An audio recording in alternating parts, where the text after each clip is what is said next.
Good evening, everyone, and welcome to the annual Rocky Point Fire Department Community 9/11 Memorial Ceremony. My name is David Singer, a former Rocky Point firefighter, chairman of your 9/11 Memorial, and host of this evening's memorial ceremony. We will now have the honor guard, present chiefs, ex-chiefs, and commissioners march in, followed by members of the Rocky Point Fire Department, Ladies Auxiliary, juniors, and the members of our neighboring departments, plus members of the Boy Scout Troop 161.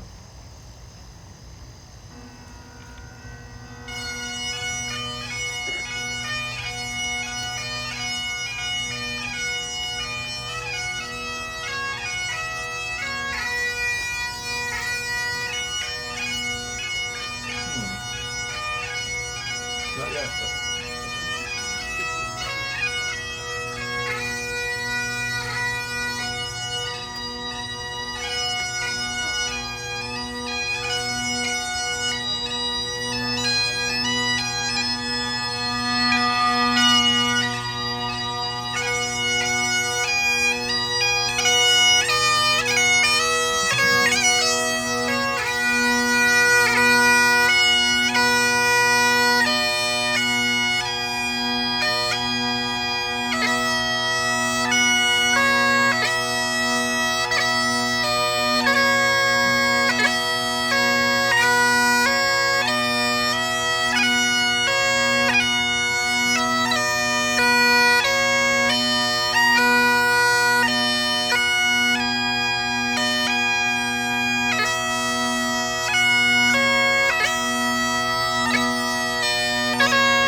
All right, seeing as everybody's already up, if you can still stay up, please turn around, face the flag as we present the colors.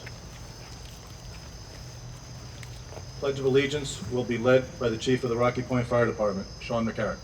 Department, hand salute. Pledge allegiance To the flag of the United States of America, to the republic for which it stands, one nation, under God, indivisible, with liberty and justice for all. Department 2. Honor guard, post the colors.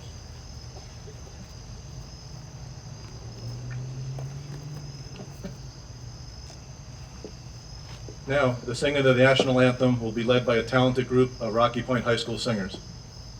Department, uncover.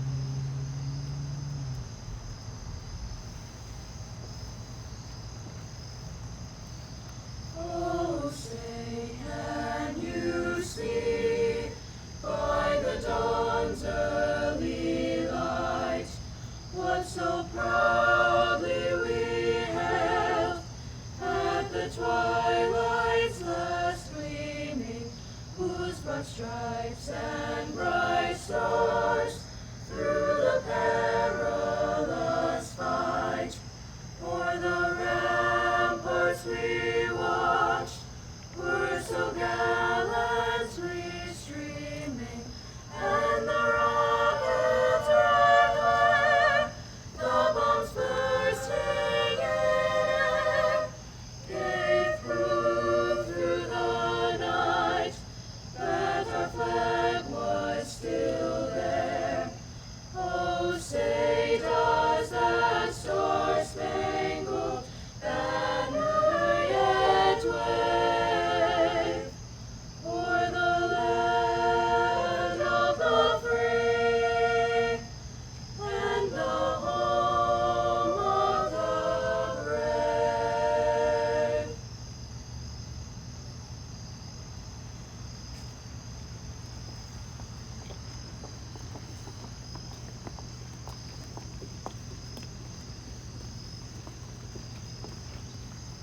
Thank you, Rocky Point High School singers.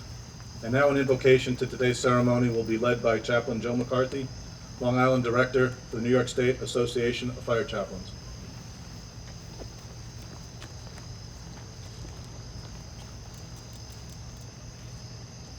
O God of love, compassion, and healing, look on us, people of many different faiths and traditions, who gather here today to remember one of the most incredible acts of violence and pain, and to honor the memories of all of our fallen heroes, our brothers and sisters in battle. We ask you in your goodness to give eternal light and peace to all who died on this day 22 years ago. The heroic first responders, our firefighters, police officers, emergency service workers, and Port Authority personnel, along with all the innocent men and women who were victims of this tragedy simply because their work or service brought them to the World Trade Center on September 11, 2001.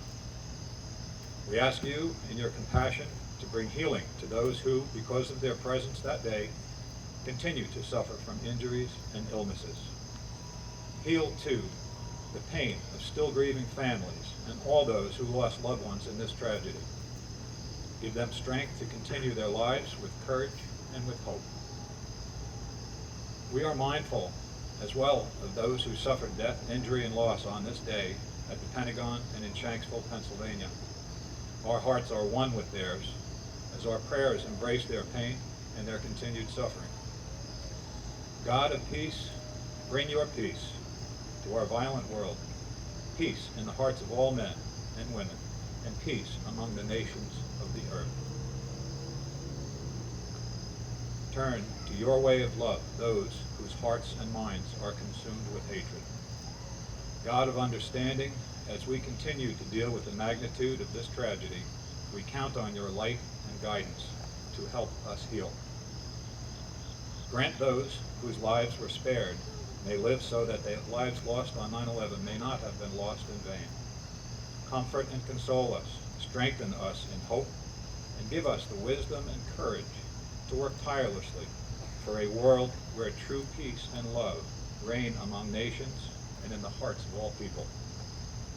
Let us strive to be more like we were on September 12, 2001, and in the following weeks and months, loving and supporting each other unconditionally with no regard to race, politics, or religion.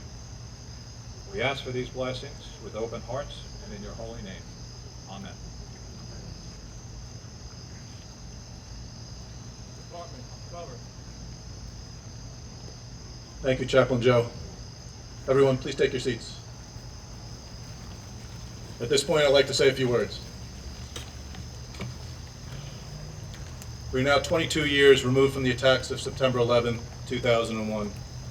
As I look behind me at the brave men and women that served this and nearby communities, some of whom were not even born when the attacks occurred, I'm reminded of all the good that is out there, and that each and every one of us goes through a lot of ups and downs in our lifetimes, and you cannot always tell what someone else is going through. As many of you know, I look to come up with a compelling topic each year to discuss, and trust me, it's not always easy. Last year was about the dogs of 9/11. and this year's topic will be about mental health. A topic very hard for some people to describe, talk about, and even understand, as it is not a physical injury, and it's not one that you can easily see. Well, it's not one you can see. Among those enrolled in the Federal World Trade Center program, mental health problems are the third most common category of certified conditions after aerodigestive and cancer. One of my sister-in-laws works for a medical practice in St. James, New York, with the primary focus of treating survivors and first responders for their mental health needs. I have a friend of mine who I play tennis with who recently shared his story to me that happened on September 11, 2001. He was a Port Authority engineer who, like every other day, took the subway to work at the World Trade Center. He had breakfast in the PA cafeteria on the 43rd floor of the North Tower and entered an elevator with 4 other individuals that day to go up to their jobs. Shortly after beginning the rise to up to their location, the lights began to flicker. The other 4 on the elevator consisted of 2 more engineers, an executive from the Public Works Department, and a window washer with all his tools.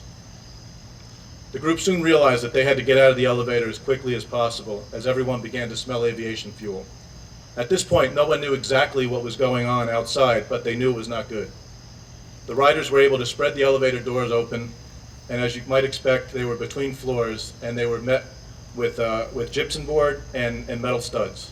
The riders were able to take the squeegee, etch their way through the gypsum board, took off part of the squeegee and used another part of that as the tool, and they fought to get through.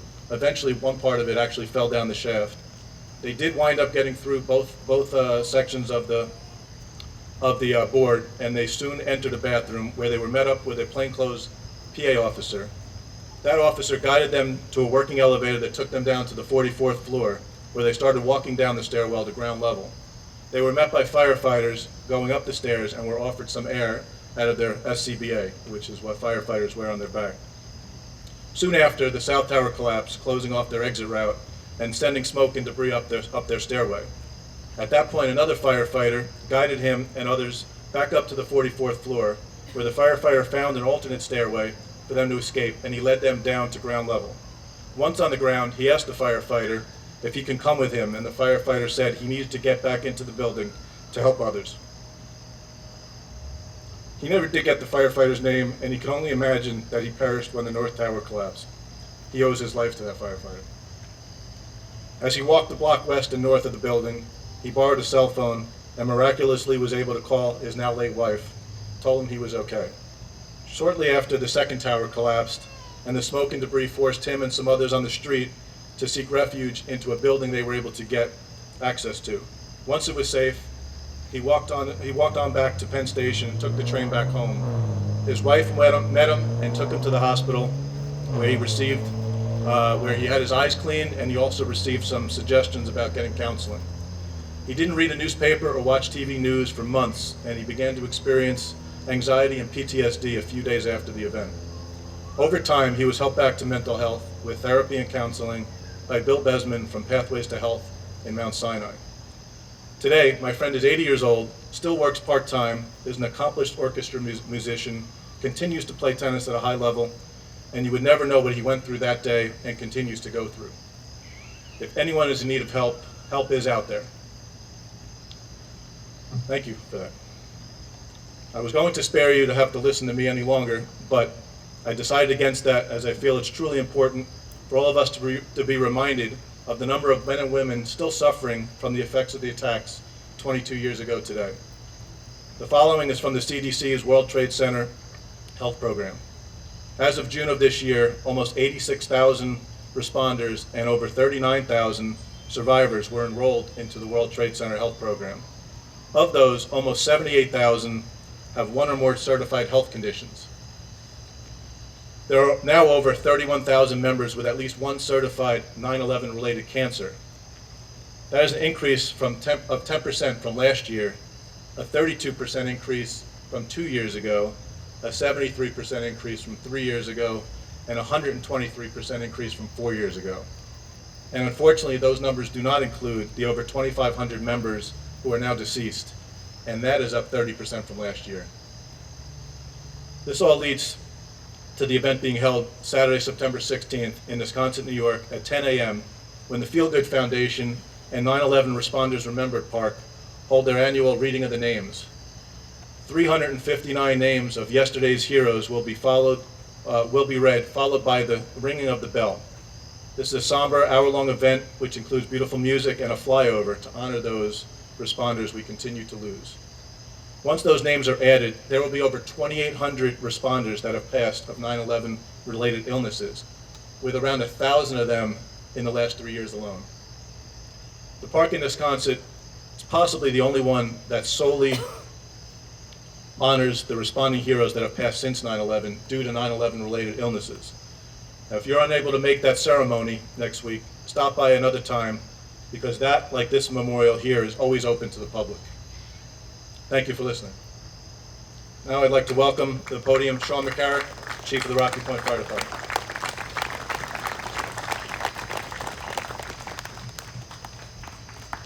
I want to welcome everybody here tonight. My name is Sean McCarrick. I am the Chief of the Rocky Point Fire Department. I would like to thank all of you for coming out tonight in remembrance of all those who perished on that tragic day. I would like to thank the 9/11 Memorial Committee members and the department members who devoted countless hours to make this site possible, and all those who donated towards the building of this memorial. I would like to thank all of our political leaders for their support throughout everything we've done building it and since then. I would like to thank all of our neighboring departments. Tonight we have Wading River Fire Department, Ridge Fire Department, Middle Island Fire Department, Miller Place Fire Department, and Sound Beach Fire Department. I believe that's might be one of the biggest crowds we've had from any of our neighboring departments. We will never forget. We shall keep the events of 9/11 in our minds, memories, and our hearts, and take them with us as we carry on. God bless America, the servicemen and women who keep us free. Thank you.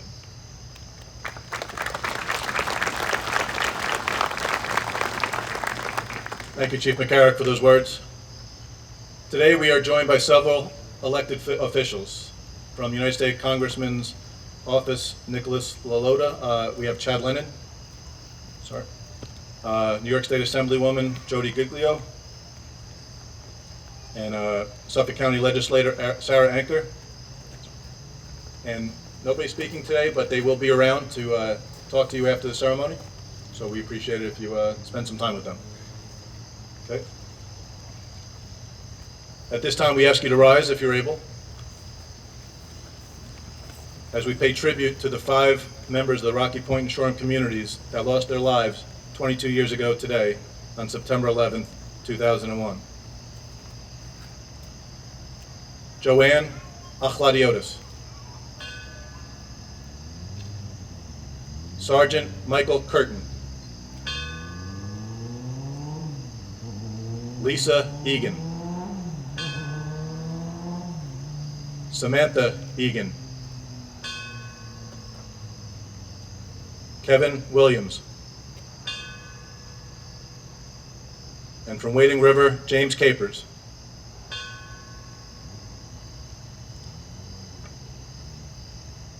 In addition, we will pay tribute to Rocky Point resident, volunteer firefighter, and FDNY Rescue 4 member, Dan Heglin, who passed away in 2014 of 9/11 related illnesses.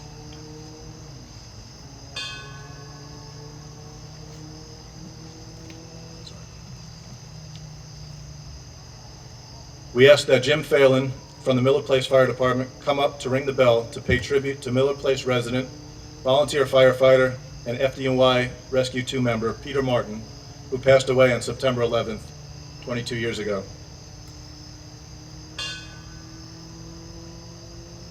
The committee also wants to pay respects to the over 7,000 United States troops that have lost their lives in battle since September 11th, 2001.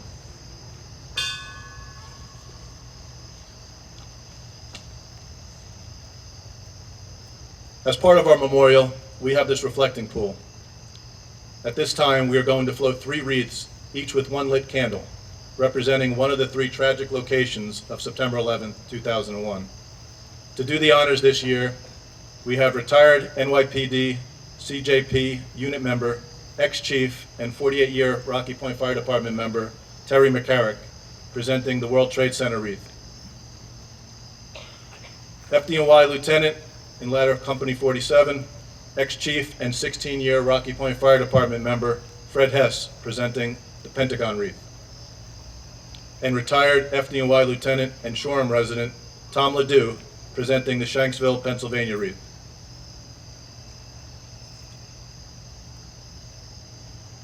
World Trade Center.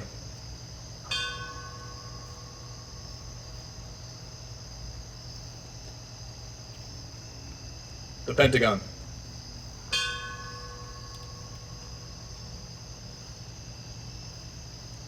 Shanksville, Pennsylvania.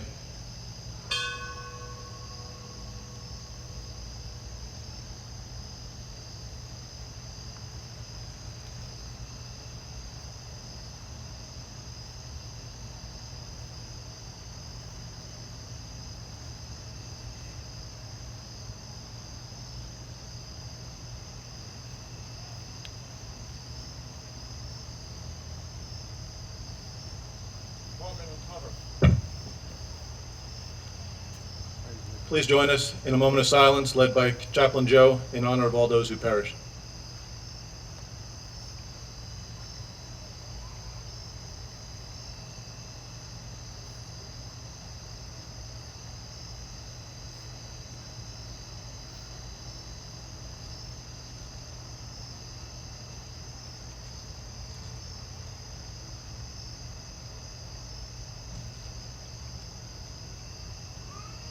Let us here resolve that in the face of hatred, we will show love.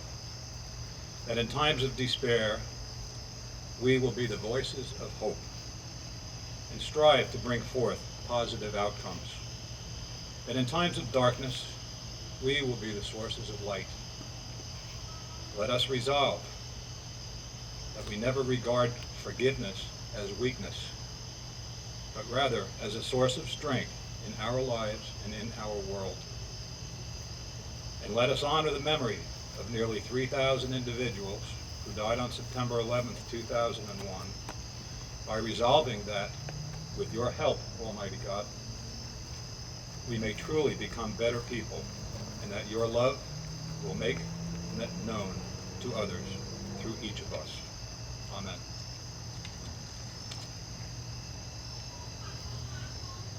Please remain standing if you're able.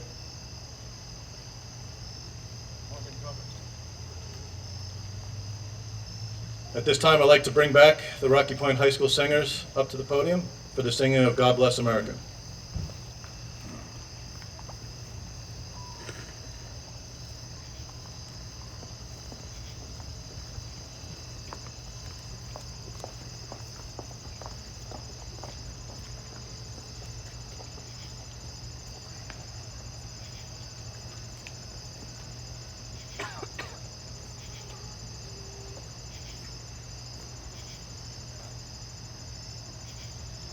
God bless America, land that I love.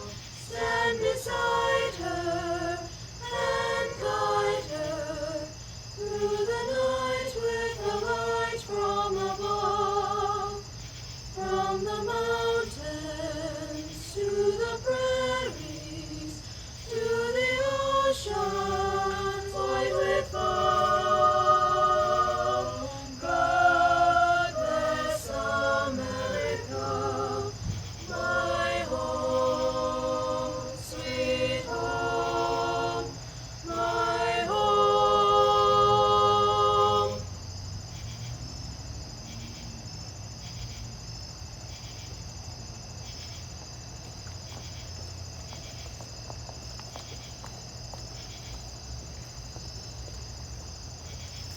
Thank you once again, Rocky Point High School singers.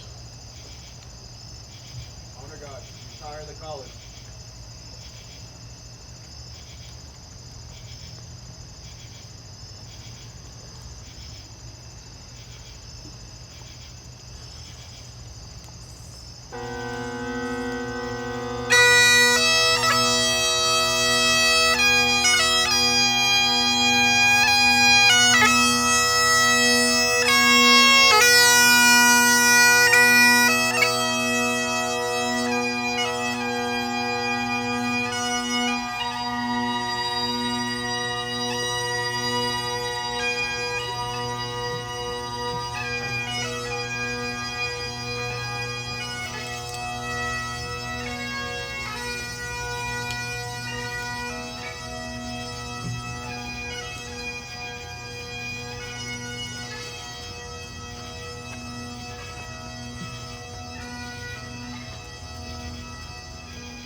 On behalf of the Commissioners and Chief Staff of the Rocky Point Fire Department, as well as the 9/11 Memorial Committee, I would like to thank you, the community, for attending this year's ceremony.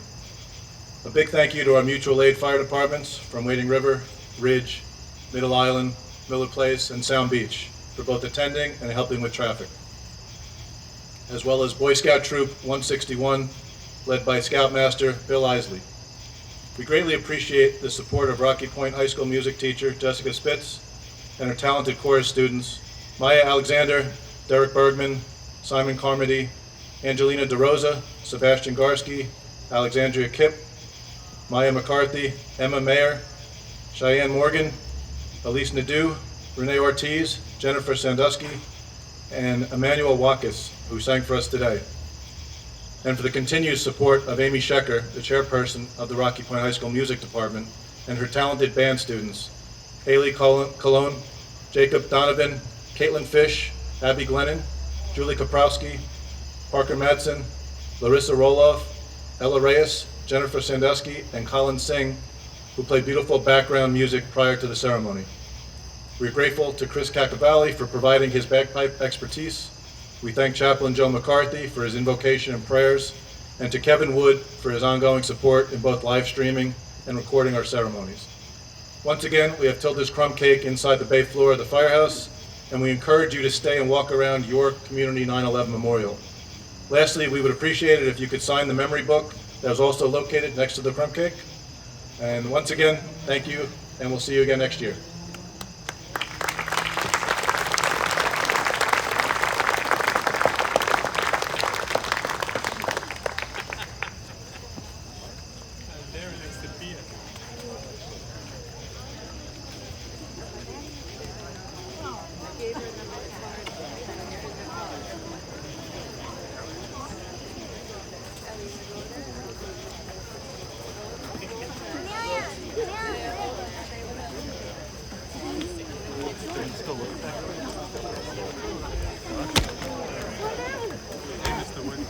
Hey, hey.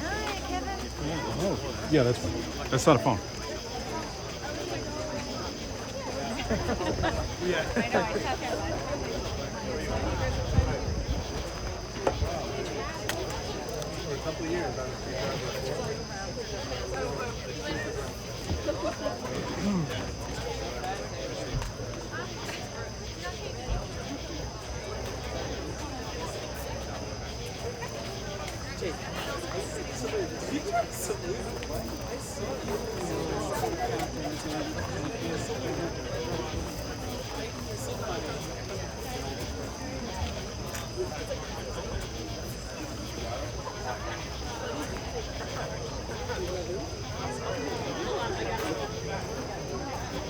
I think it's in the firehouse. It used to be out here. Yeah.